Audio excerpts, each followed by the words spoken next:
से तलाक चाहता था। अब थोड़ा ध्यान से सुनिएगा और बहुत ही समझदारी से इस बात को समझना, क्योंकि इसमें बहुत सारी बातें निकल के आएंगी। तसल्ली से सुने और सेशन को जल्दी से शेयर कर दें और पहले ही लाइक कर दें, क्योंकि बहुत सारी बातें सीखने वाले हैं। सुनिए क्या हुआ। राजस्थान के अंदर एक व्यक्ति अपनी पत्नी से तलाक चाहता था। तो आप पूछेंगे दिल्ली की कहानी कैसे आ गई, सारी बातें बताते हैं। राजस्थान में जो व्यक्ति अपनी पत्नी से तलाक चाहता था वो मीणा समुदाय से बिलोंग करता था। अब आप पूछेंगे सर मीणा समुदाय को आपने हाईलाइट क्यों किया, अब इसके बारे में भी सुन लीजिए। इसलिए समुदाय को हाईलाइट किया गया क्योंकि मीणा कम्युनिटी राजस्थान में शेड्यूल्ड ट्राइब में कंसीडर की जाती है, अनुसूचित जनजाति में कंसीडर की जाती है। तो बोले इसमें कौन सी बड़ी बात हो गई कि जब वो उन्होंने तलाक मांग लिया तो ये सवाल बड़ा क्यों हो गया। अब सुनते चलिए। हुआ ये कि जब मीणा समुदाय के एक व्यक्ति ने अपने पत्नी से तलाक मांगना चाहा तो वो तलाक के लिए कोर्ट गया कि मैं अपनी वाइफ के साथ नहीं रहना चाहता, मैं डिवोर्स चाहता हूं। जब डिवोर्स मांगने वो गया तो ट्रायल कोर्ट ने उसके डिवोर्स की मना कर दिया कि नहीं, आपको डिवोर्स नहीं दिया जा सकता, क्योंकि उसकी पत्नी ने अपनी तरफ से एक पॉइंट रेज कर दिया। क्या पॉइंट रेज कर दिया? उसकी पत्नी ने यह कहा कि सर हमने शादी भले ही हिंदू मैरिज एक्ट 1955 के अकॉर्डिंग की हो। अब आप पूछेंगे यह कौन सा एक्ट है? साथियों, हिंदू मान्यताओं के अनुसार अगर शादियां होती हैं तो उसमें रस्में, रीति रिवाज और जो भी आप मतलब कर्म करते हैं वो सारे अगर हिंदू प्रथा के अनुसार किए जाते हैं तो वो सारी की सारी चीजें हिंदू मैरिज एक्ट के अंदर कवर की जाती हैं। हिंदू मैरिज एक्ट 1955 की मतलब जो प्रथाएं लिखी हैं उसके अनुसार भले ही हमने शादी की हो, लेकिन हम राजस्थान के अंदर शेड्यूल्ड ट्राइब्स हैं और शेड्यूल्ड ट्राइब्स के केस में हम लोगों को तलाक दिया जाना अलाउ नहीं है। अब इस बात को थोड़ा सा समझने का प्रयास करिए। लड़के ने तलाक मांगा क्योंकि वो कह रहा है कि मैंने जिस परंपरा से शादी की वो हिंदू मैरिज एक्ट की परंपराएं थी, लेकिन लड़की ने तलाक देने से मना कर दिया क्योंकि वो कहती है कि मीणा समुदाय के अंदर तलाक की प्रथा नहीं है और चूंकि ये समुदाय शेड्यूल्ड ट्राइब है तो शेड्यूल्ड ट्राइब को सरकार के द्वारा एग्जम्पशन मिला हुआ है हिंदू मैरिज एक्ट से। हिंदू मैरिज एक्ट से ये एग्जम्पशन मिला हुआ है कि वो कम्युनिटी जिनके अंदर कम्युनिटी को बचाने के लिए ये जरूरी है कि वहां की कुछ प्रथाओं को डिस्क्रिमिनेट किया जाए, यानी वहां की कुछ प्रथाओं को इसलिए साइडलाइन कर दिया जाए क्योंकि इस वजह से कहीं कम्युनिटी का नुकसान ना हो जाए। इसलिए मुझे ऑलरेडी एग्जम्पशन मिला हुआ है कि मुझे जो हिंदू मैरिज एक्ट है, लड़की का कहना है कि मुझे हिंदू मैरिज एक्ट 1955 के तहत तलाक नहीं दिया जाना चाहिए। तो साथियों, ट्रायल कोर्ट ने इस लड़के को तलाक नहीं दिया क्योंकि लड़की का स्टैंड मजबूत था। अच्छा, अब यह लड़का यही नहीं रुका, ये यहां से निकला और पहुंचा दिल्ली उच्च न्यायालय। दिल्ली उच्च न्यायालय में जाकर के इसने सवाल किया और सवाल बहुत जेन्युइन तरीके से किया। बोले सर मुझे तलाक चाहिए, और जब तलाक चाहिए तो तलाक में जब मैंने शादी हिंदू मैरिज एक्ट से की है तो फिर ट्राइबल कानून बीच में कैसे आ जा रहे हैं? मैंने जब प्रथाएं, परंपराएं, रीति रिवाज वो माने जो हिंदू मैरिज एक्ट के अंदर आते हैं तो मुझे क्यों नहीं वो दिया जा रहा, तलाक नहीं दिया जा रहा, ये बताएं। दिल्ली हाई कोर्ट ने फिर लड़की का पक्ष सुना, लड़की ने भी अपनी बात रखी। जब दोनों ने अपनी बात रखी तो दिल्ली हाई कोर्ट इस नतीजे पर पहुंचा कि चूंकि इन दोनों की गलती कहीं नहीं है, लड़का अपनी जगह सही है, लड़की अपनी जगह सही है, गड़बड़ है तो सरकार की है। सरकार की गड़बड़ क्या है कि ऐसे कानून बना ही क्यों रखे हैं जिनमें लोग जाके पिस जाते हैं।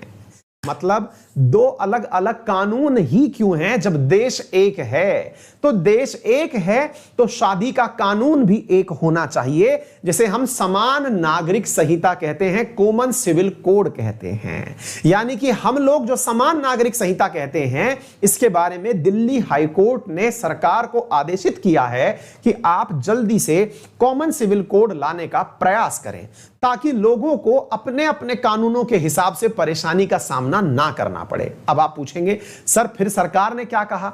देखिए बात ऐसी है साथियों कि भारत के अंदर भारत का जो नीति निदेशक तत्व है, भारत की सरकार में जब अपन भारत का संविधान पढ़ते हैं तो पार्ट 4 के अंदर जो नीति निदेशक तत्व है उसके अंदर आर्टिकल नंबर 44 यानी 44 जो है वो कहता भी कॉमन सिविल कोड के बारे में है, लेकिन हम आज तक नहीं ला पाए।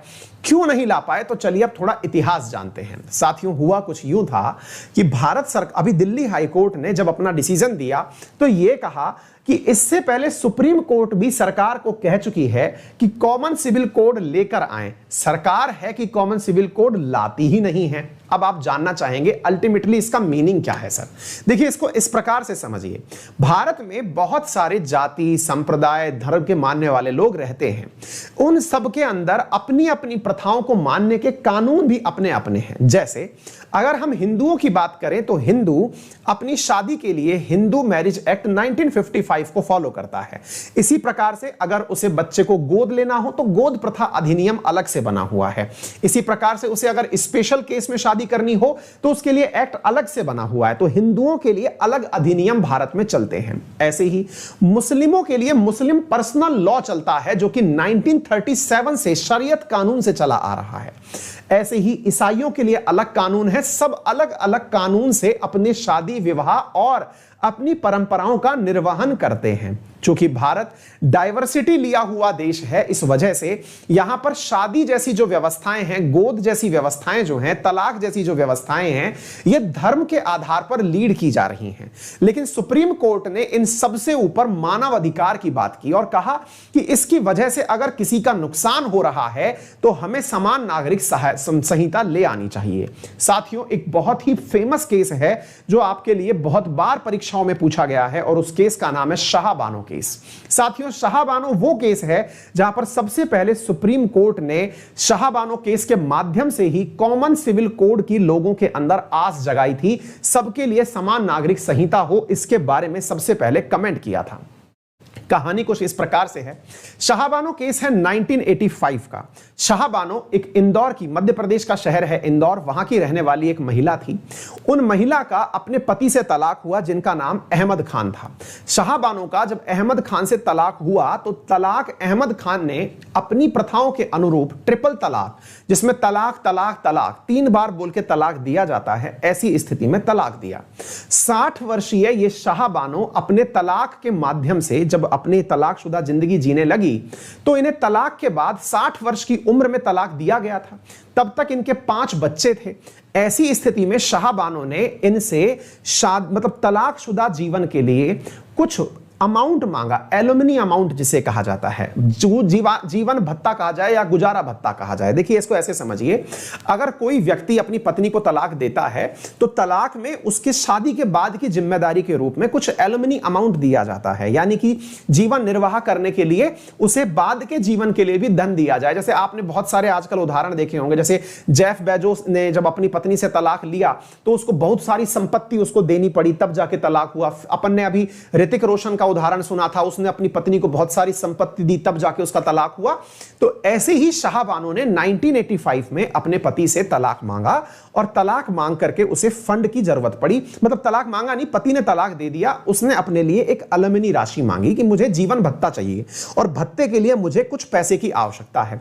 पति ने यह कहते हुए मना कर दिया कि यह चूंकि हमारे कानून में नहीं आता। कौन से कानून में? मुस्लिम पर्सनल लॉ के अनुसार यह काम नहीं करता। हमारे जो मैट्रिमोनी के लिए या विवाह